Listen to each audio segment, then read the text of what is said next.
Hey guys, welcome to my channel. My name is Nicole Masson and I am so excited to have you here for today's video. This is a video that I used to search for encouragement for our small space. So if you click this video, you more than likely either have a small space or you don't have a homeschool room, and I want to leave you encouraged that that's okay. You can have a space that you end up loving.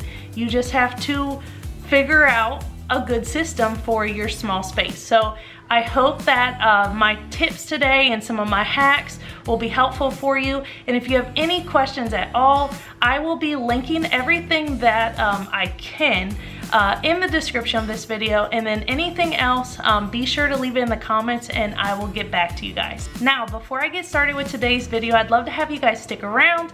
I post homeschooling videos, homemaking things, some home DIYs. If any of that interests you, click that subscribe button. That way you'll be notified when I post videos just like this one. Okay, so let's dive into today's video. We keep our homeschool things in two main spots, which I'm gonna show you everything in depth, but I wanted to just kind of show you that we have a cabinet for our everyday use and a homeschool cart. So supplies that we're using on the daily are here in our dining area. That way it is more accessible for the kids. And then I have a homeschool closet off of our laundry room that I try to keep them out of for the most part, just because I don't need any more chaos in there than there already is. If you're a homeschooling mom, you get it. You just acquire so many things. And I recently did a big purge to start our new school year. I have all of our new curriculum ready to go. And so I do try to keep them out of there as best as I can. That way, you know, they're not getting into all of our like extra supplies and things. The things they need more than likely are out here in the dining area, and that's what I try to do, just have that system. That way my son, who is turning 5 here soon, is not in there just ripping through things trying to find something that he may need. I do find it hard because I do have a wide age range. So we have our twins turned 1 in May.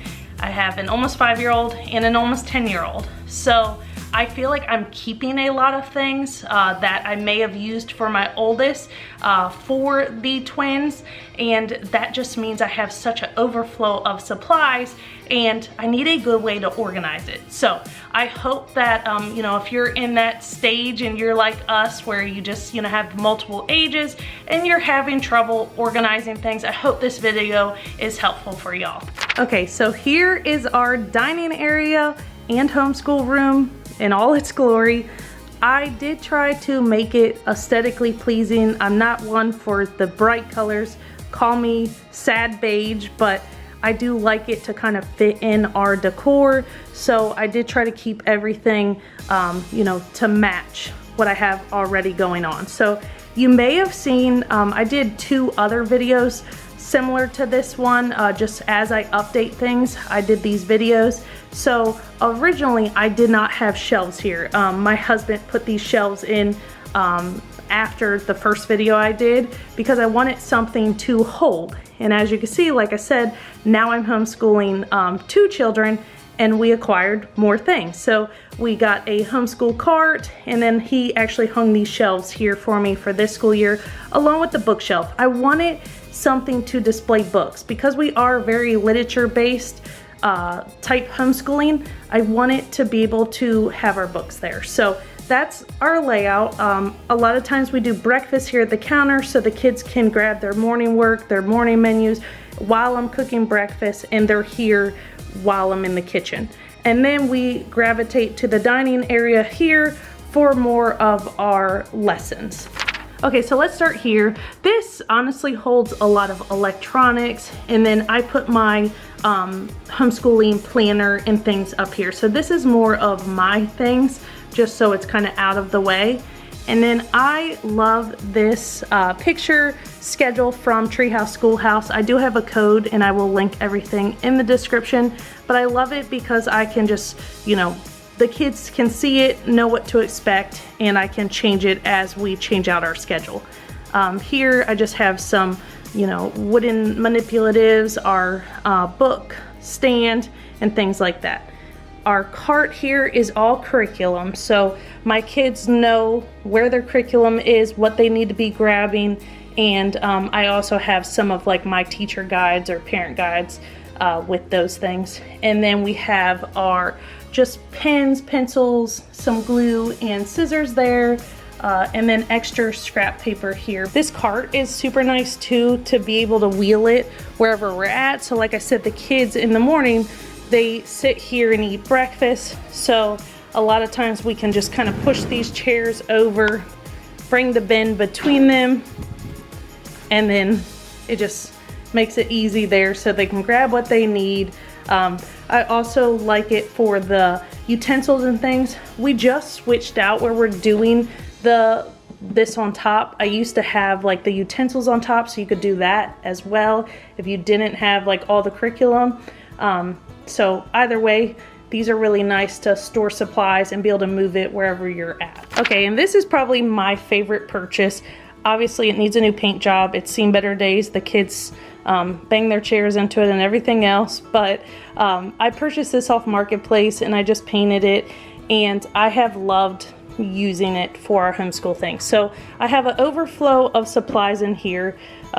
Anything that they can't find on the school cart is in here basically. And then in here I have our quick paints and things, some Post-its, stapler, hole punch, things like that. And then this one is more just extra things, math manipulatives, extra markers, dominoes, just kind of random things. Honestly, it's my random drawer. Timers, dry erase things, and so on. So not much excitement in the drawers. Down here is where I store all of the flashcards. So we have a ton of just different games that we love for math. I also have, more flashcards for sight words, math, you name it. And then I store all of our writing utensils in here. It got to the point I used to use like a caddy for our writing utensils, and marker tops would be, getting left off and things like that. So I ended up just organizing it all in this bin. So we have our colored pencils, fine tip markers, dry erase markers. My son can never really tell the difference, so I like to keep them separated so we're not, using real markers on things. And then the broad tip markers. I also keep the chalkboards down here, and this is like a math poppet.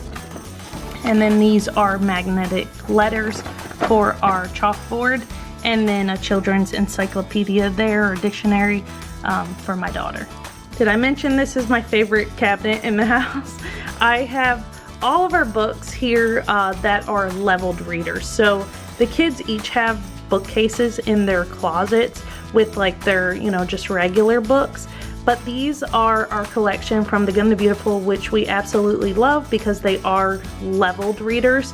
And then I also have my book display here for some of our different units. So what I wanted to do was start using like this book shelf for more display books. So I just keep the overflow of those books down there. So my daughter knows, she's in level 3 right now reading, so she knows when she finishes her chapter book that she can come grab another one. And these are just, for all of them, which she just finished the Badger Hills farm one and loved it. I believe there were, is there 5? No, 6 of those books. She read them this summer and really enjoyed that series. I also have flashcards here. So these, I love these bags. As you can see throughout this video, I use these for a lot of things, but I just keep extra flashcards in here. And these are honestly a lot of what I used last year for my son when he was doing pre-K things. So I kind of need to go through those and figure out which ones I'm going to use for this year.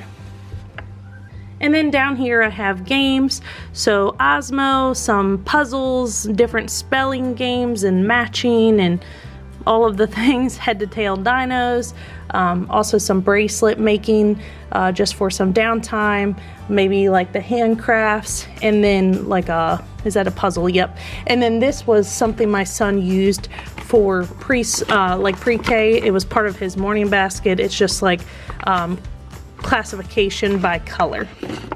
And then this bin, I just like to have it easy to pull out. This is our read alouds and gather round activities. So I have How Great Is Our God, our read aloud we were using, and then this mealtime devotions.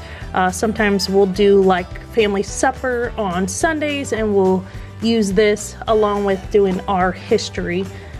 We started doing history on Sundays this summer just to kind of catch up, and it made it helpful to have my husband so that he could help my son do his activity book while I was doing my daughter's lesson. But I like to have the read alouds and things easy to grab right here. So that's the school cabinet. I love, as you can tell, labeling everything just to make it easy. I also really like these that hook on the baskets. I didn't want to have to keep purchasing new things, so I used some baskets that I already had and just ended up purchasing those cheap labeling, like, I guess they're like bin labels. And then I just use my label maker for those. I also wanted to show you guys that picture schedule from Treehouse Schoolhouse. Has a ton of different options. So I do like that, you know, you can put outing or appointment, and then I ended up getting that pocket chart off of Amazon, so that way it kind of matched our decor more.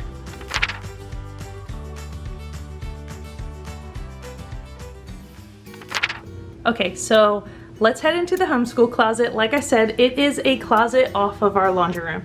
Now, when we first bought this house, I remember thinking how weird this setup was to have like these two doors back to back, but it ended up being the perfect spot for our homeschool things. So nothing beautiful about it, nothing fancy. It's just a bunch of overflow homeschool things, but I'm gonna take you through how I keep it organized and easy to grab things. So let's start here at my drop zone.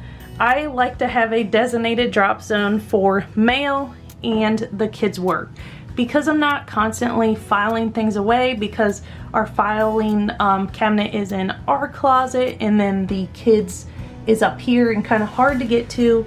I do it all in lump sum. So when this fills up, I organize their work. When this fills up, I organize my mail. So I like to have a drop zone for that, just to keep it easy and not take up, you know, like counter space. Okay, next up I have, like I said, the kids' files for their school things and artwork. I am due to get my daughter another one. She's entering 4th grade and we have filled that bin. So I got those at Target. I really like them, and you know, they hold a lot of work. I have miscellaneous resources. I'm not going to pull any of this stuff down because this is just like a lot of extra things. This is like more like kind of work things from like for the love of homeschooling and different things like that. Some of our like butterfly units, some of our summer units, I keep everything up there. We have craft supplies, some games, and then more miscellaneous resources. So things that I need a stool for, not things that I'm using very often, go up there. Now, in the past, I've had people ask for these bins. I did find similar ones. I have not been able to find the exact ones of these, but I really do love them. I think I got them at a small shop in New York. I've had them for years, but I just store like coloring and activity books. Most of like my kids' resources are in here, extra paper and things. And then I have my workbooks, teacher guides, and more teacher resources in that one. This kind of is I guess another drop zone. These are things I need to laminate, and then puzzles that came from my son's morning stuff. I love this printer. The only regret is I would have gotten a double-sided one, so I will link this one, but I'll also link the double-sided printer because I think for the extra, I think $50, it'd be worth it to have a double-sided printer. It's my only regret with this, but I have not regretted having this. It's so easy to fill. It holds ink for so long. I print so many things. I've even printed our curriculum before, and I've only filled this once. So it doesn't use up ink like a regular standard printer, so I really like that. This here is probably my favorite item. As you can tell, I use it to label everything, but I just like to be able to have things labeled so I know where they're at, what's in those bins. So this right here has been my best investment. The only thing you have to always buy is more paper for it. I have holiday crafts here. I've talked on this in the past. I love to get our holiday crafts from Hobby Lobby. So, well, these are the kids' school flags for this year. But the holiday crafts, I just got a bunch of fall things from Hobby Lobby. So they do a lot of like sales on their crafts. So I typically go at the end of the season and stock up for the following year. I also have our everyday crafts in here, and these are just things I grab out for our Fun Fridays. Now, next up, printer paper, cardstock paper. These are more just learning resources, so there's just things in here that I may grab when I'm planning lessons and things. These are extra supplies. Now, I do have a sensory table from IKEA that I really like to use for my 5-year-old, so I have sensory bases, stickers, paint supplies, more paint supplies, sensory tools, and then sensory fillers. So I keep all of these things down here, and they're easy to get to. For paint, I'll just show you, I keep like our paint brushes and things in here, and then paint supplies, I keep like all of our extra paint and things in there. Sensory tools, I have found that Target, like their Bullseye Playground or One Spot Shop, whatever it is, like the cheap dollar section up front, have some really great sensory tools, so I've been getting them there. I've also gotten some things at Hobby Lobby, and I'm trying to think of where else. I don't know. I can't really think now, but sensory fillers, I get them all over the place, any craft stores really. And then sensory bases, I use a lot of like beans, oats, and things like that. Again, nothing too exciting in here. I do like to store our like my main records in one of these styled things. So I have all of her records. So I keep all of her tests, our attendance. I make copies of everything. So at the end of the year, this is like my thing that I keep for our records. And this year I'll end up doing one for my son too, just to keep both of their records straight. Okay, more, this is scrapbooking stuff. I have a binding machine, laminator, things that, again, I don't use too often, but when I do, I want to be able to get to it easy.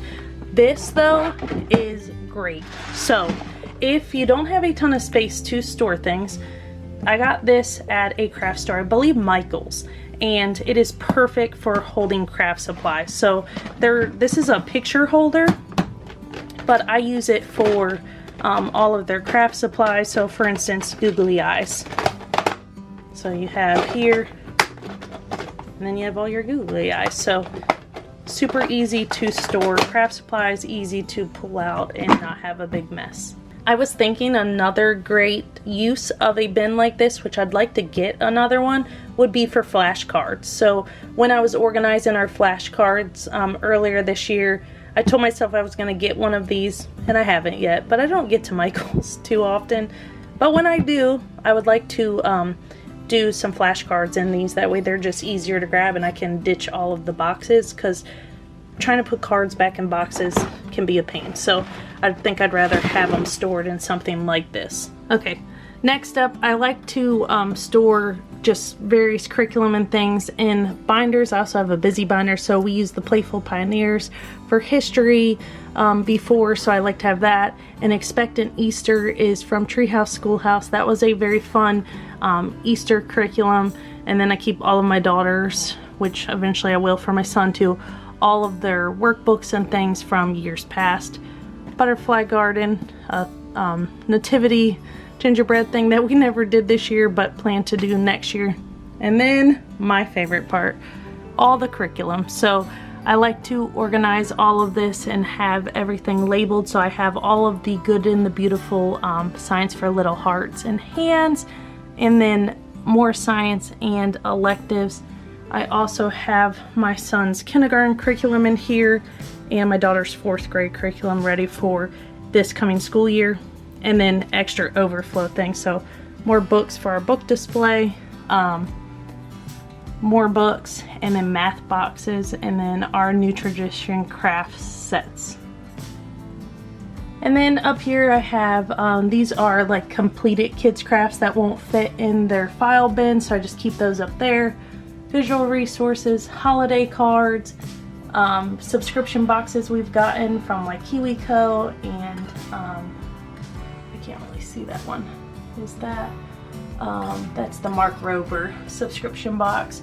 And then just extra containers, and then I have the twins file folders there that I'll start storing their crafts in until they get a bit older. And then holiday resources, so anything for like holidays and just different decor that I like to put out there in our little school area, I store everything in there. And then this is kind of just our overflow stuff for the house. So that is the school closet. Nothing fancy about it, but functional, and that's what I go for in here, just so that everything has a place. That's my like rule of thumb in our house, is everything has a place, so you know, if you put it in the place, you can find it next time. So I just like to have everything have a place, so then I can find it and put things away and things stay clean. Only downside to this school closet is it's very hot in here. So I'm gonna head back out into the dining area. If you guys have any questions about anything I showed in here, definitely leave in the comments. And hopefully this was helpful, so you guys can see that you don't have to have a room. A closet will do just fine.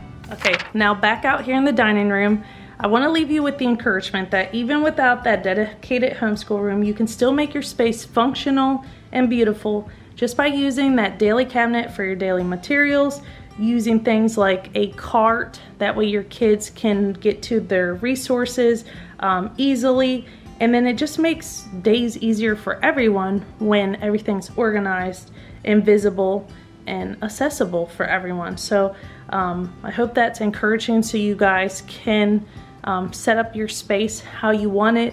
This was not an overnight thing. I started with the school cabinet, ended up doing the overflow in the school closet. I didn't have the shelves at first. I added those, and then each year I realized, like, okay, I want a bookshelf so that I can display books, or I want a spot so I can put my resources.